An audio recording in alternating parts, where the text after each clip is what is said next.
Muy bien, seguimos en vivo. Vamos a conversar sobre la bicameralidad. ¿Por qué? Porque ha terminado una era en el Poder Legislativo y desde finales de julio empezará la bicameralidad nuevamente. Regresaremos a esa época antes que del autogolpe de 1992 y vamos a hablar con un oficial mayor de varios años, ex oficial mayor ahora. Él es César Gado Gámez, quien nos acompaña en vivo. ¿Cómo está? Buenas noches, Bienvenido. Jimmy. ¿Qué tal? Buenas noches.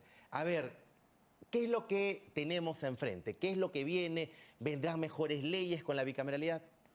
Mira, en realidad esa pregunta tiene que verse dentro de un contexto importante porque la bicameralidad que hemos conocido hasta el año 1992 era resultado de su época, una época en la que los partidos políticos todavía tenían algún tipo de protagonismo importante y cuando todavía no se había disuelto la Unión Soviética, ni había caído el muro de Berlín, ni habíamos iniciado la etapa de la digitalización que comienza a verificarse a partir del año 2010 en todo el mundo. La televisión ya no es la televisión analógica que empezó en el Perú a partir del año 1960. Ahora tenemos todos nos comunicamos mucho más rápidamente. Entonces, la bicameralidad ante la que nos encontramos está sujeta a problemas que son heredados del unicameralismo y de otro lado con importantes cambios como la práctica desaparición de los partidos políticos tal como lo hemos conocido antes, como agentes de intermediación entre el electorado y el Estado. Entonces, en la actual circunstancia tenemos un diseño que ha sido creado por este Congreso unicameral en el que el Senado tiene un rol preponderante frente a la Cámara de Diputados, no obstante que el doctor Aníbal Quiroga cree que el Senado no es lo poderoso que se supone que va a ser, ¿no? Para usted sí es. Para mí sí, porque desde el punto de vista legislativo tiene capacidad de veto y desde el punto de vista del control político va a poder controlar también todas las potestades normativas que ejerza el Poder Ejecutivo en decretos legislativos, decretos de urgencia, tratados internacionales ejecutivos y los regímenes de excepción. Más allá de que efectivamente la Cámara de Diputados sea el órgano que controlará con interpelaciones y censuras al gabinete, tendrá comisiones investigadoras, cosa que no podrá ocurrir en el Senado. Pero con esta conformación que se ha conocido, como le decía nuestro anterior invitado, prácticamente de derecha-izquierda, ¿no? 30, en el caso del Senado, 30 o 29 y al otro lado 30. ¿Que en esta composición cree usted que se puede realizar las reformas que necesitamos? El diseño permite que los operadores se comporten según un plan. Si las mayorías y las minorías entienden que el Perú está por encima de sus fracciones, es probable que se pueda encontrar resultados si es que hay voluntad de consenso. No depende tanto del diseño, depende de la voluntad y de la capacidad de los operadores de ponerse de acuerdo. Pero como lo estamos viendo en este grupo fragmentado, derecha-izquierda, ¿cree usted que se pueda conseguir? Bueno, yo no sé. Por las reformas son 60 con Sí, 59, pero 44 creo.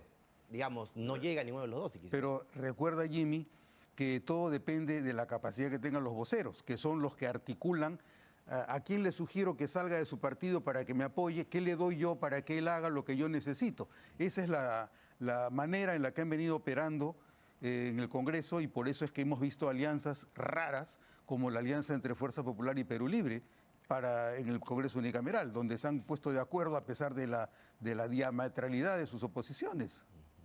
Correcto. Por ejemplo, ¿qué tendría que tener el Congreso bicameral para no repetir los errores de la unicameralidad? Para mí lo más importante es que exista la conciencia de que hay instrumentos de organización como es el planeamiento estratégico, es decir, capacidad desde un inicio de ponerse de acuerdo cuál es la visión del Perú que yo quiero tener dentro de 5 años. Esa es la principal prueba de fuego.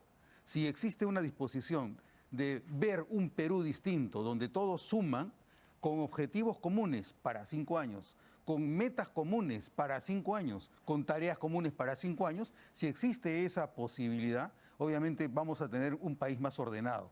Pero si pasan por alto estos requisitos, estas pruebas, probablemente nos encontremos con la misma improvisación con la que nos hemos venido tropezando, que ha ido deslegitimando nuestro sistema representativo a lo largo de los últimos años. Correcto. Señalan que ya no habrá la virtualidad que, digamos, dejó muy mal, ¿no?, al último Congreso por la no presencia de los congresistas. Ahora ya no habrá eso en la bicameralidad. Yo no estoy seguro de eso porque, mira, Pasará con la virtualidad lo mismo que pasó con la electricidad o con la imprenta.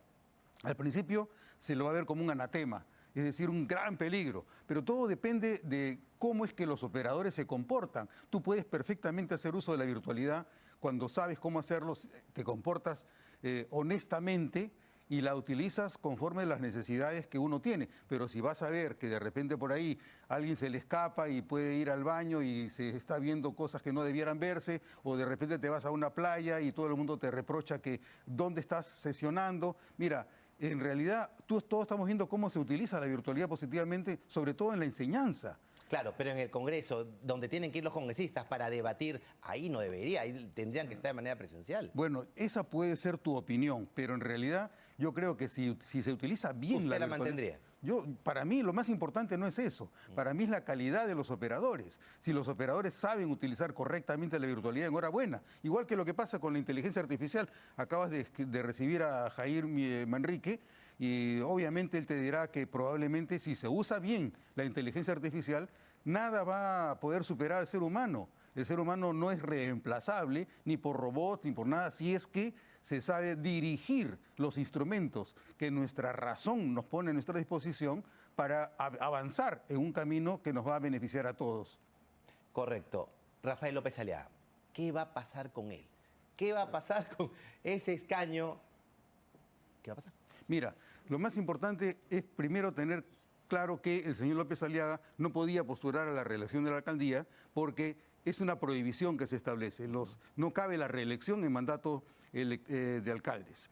Segundo, el señor renuncia por mandato constitucional a la alcaldía para poder postular a la presidencia de la República y al Congreso. Segundo. Tercero, el señor es electo como senador y no es electo como presidente de la República. Entonces, en su condición de senador electo, hasta antes de la instalación del Congreso, él tiene la libertad de asumir o de no asumir. Nadie se la puede quitar, porque el mandato constitucional es que el cargo de senador o de diputado es irrenunciable, pero a partir de que tú asumes el cargo, antes tú puedes no asumirlo. Entonces, si tú no lo asumes... Pese a que la gente votó por él, pese a haber sido elegido... como pese a eso, pero pese a eso también el señor renunció a la alcaldía porque quería otro cargo y antes había dicho que no iba a postular más. Entonces, es parte del dominio de su fuero interno. Él puede disponer, no obstante el costo que le representa. El costo político ante los electores y el costo político para todo el sistema, porque no podemos creer en una persona que por la habilidad psíquica para cambiando sus opciones según lo que necesita para poder seguir avanzando su carrera política. ¿Qué va a pasar con ese escaño? Bueno, te decía que tenía la posibilidad de no asumir el cargo. No asumo el cargo. ¿Qué es lo que ocurre? Acá hay un problema. ¿Por qué? Porque de acuerdo al sistema electoral, para que tú postules necesitas haberlo hecho dentro de un plazo. Entonces el Jurado Nacional de Elecciones dice que no puede aceptar la candidatura del señor López Aliaga en el cargo de regidor porque ya se venció el plazo. Pero más allá de eso, el señor López Aliaga, para que no asuma el cargo de senador, tiene que comunicar su decisión no al Jurado Nacional de Elecciones como lo ha hecho, sino a quien presida el Congreso, sea en sesión de juntas preparatorias, como va a ocurrir del 21 al 26 de julio, o a quien salga elegido presidente del Senado el día 26 de julio. Recién hasta el 21. ¿No le alcanzaría el tiempo entonces No, pues, para postular a ser regidor? ¿O teniente alcalde, como se dice? Salvo que la voluntad que él haya expresado de postular como regidor haya sido condicionada a lo que ocurra a partir del día 21 a 26 de julio o después del 26 de julio, si es que él opta por comunicar su desistimiento no al presidente de las juntas preparatorias, sino al presidente del Senado, que solamente será presidente a partir del 26 de julio. El Congreso se instala el día 27. Entonces, el presidente del Senado lo que tiene que hacer es comunicarle al presidente del Jurado Nacional de Elecciones que existe este supuesto en el que el señor no va a asumir y, por lo tanto, que en virtud de esta ausencia se sirva a extender las credenciales a quien tenga que reemplazarlo, que es el señor Absalón Vázquez. Entonces el exegitario sí para usted debe asumir. Así es, en ese caso el Jurado Nacional de Elecciones extiende las credenciales a Absalón Vázquez se hace presente, juramenta, se incorpora y comienza a funcionar como un congresista más. El constitucionalista Aníbal Quiroga no cree eso. No, pues, señala que no le corresponde al exegitario. Esa es su posición. Mira, yo no veo ningún problema. ¿Por qué? Porque tú no puedes castigar al electorado, no puedes castigar al Congreso y no puedes castigar al país con un congresista menos. Y tampoco puedes obligar... ¿No le pueden aplicar la silla vacía? No, porque la silla vacía tiene un supuesto expreso, que es cuando tú cometes un delito, como lo señalados en el reglamento, que es por tráfico ilícito de drogas, por trata de personas, etcétera, etcétera. En ese caso, solamente en ese caso, el partido pierde el escaño. Pero en este caso tú no podrías castigar a Renovación Popular por una causal que no está prevista como un castigo para el partido. Para el día de la elección del presidente del Congreso, ya para terminar. Sí. ¿Ese accesitario puede jurar? ¿Puede estar ahí? No, lo dudo. ¿Por qué? Entonces, estamos ante un panorama, como le decíamos a Arturo Alegría, de 59 senadores para elegir a la autoridad máxima. ¿Solo 59? Sí, porque no hay ningún impedimento para que sea solo 59. Cabe que no se incorpore. Acuérdate que en el periodo 85-90, el entonces senador electo Torres Vallejo no se incorporó sino hasta agosto. Entonces estábamos en un supuesto similar. Claro, se incorpora después. Se incorpora pero la después. Presidencia del Congreso, en una situación tan ajustada por el número de votos. Por el número de votos. Pero el número de votos también se soluciona con la capacidad que tengan los voceros o los operadores. Tú sabes que el señor Luis Galarreta es muy hábil. Entonces el señor Galarreta puede conseguir que alguien vote por quien a ellos les interesara. No lo sé. O lo mismo puede ocurrir con la tendencia contraria. ¿Qué pasa más adelante? Me ha traído unos libros.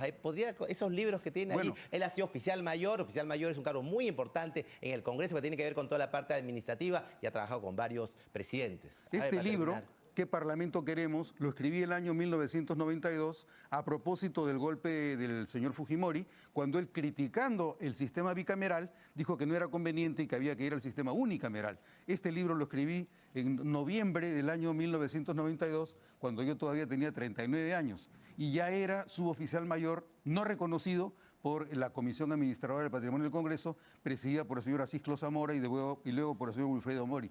Ellos son los que no reconocieron el concurso en el que gané en la Cámara de Diputados el cargo de suboficial mayor de la Cámara de Diputados. Correcto, y hoy me ha traído acá este libro, miren ustedes, La bicameralidad a partir del 2026. Voy a leerlo, reglamento y análisis crítico. Muchas gracias. Gracias por acompañarnos el día de hoy y por compartir sus experiencias. Muchas gracias por haber venido. Muy bien, ahora a esta 6:51 vamos con los últimos videos del programa, 6:51 de la tarde. Vamos, porque claro, la última sesión plenaria de la era unicameral tuvo algunos enfrentamientos y pullas. Veamos. Es el momento, presidente, justamente. Les voy a quitar la palabra porque están demorando la votación. Presidente, más pareciera que estamos en una hora loca y lo que está reivindicando esa hora loca es el congresista Bellido, que ahí sí le estoy aludiendo. Gracias, presidente. Hay gente, pese a que ya está 3, 4 periodos, no entiende. Pues si ya está agendado, se tiene que tocar. Y si está por insistencia, peor. Bueno, y ha pasado de todo. Pasó de todo el día...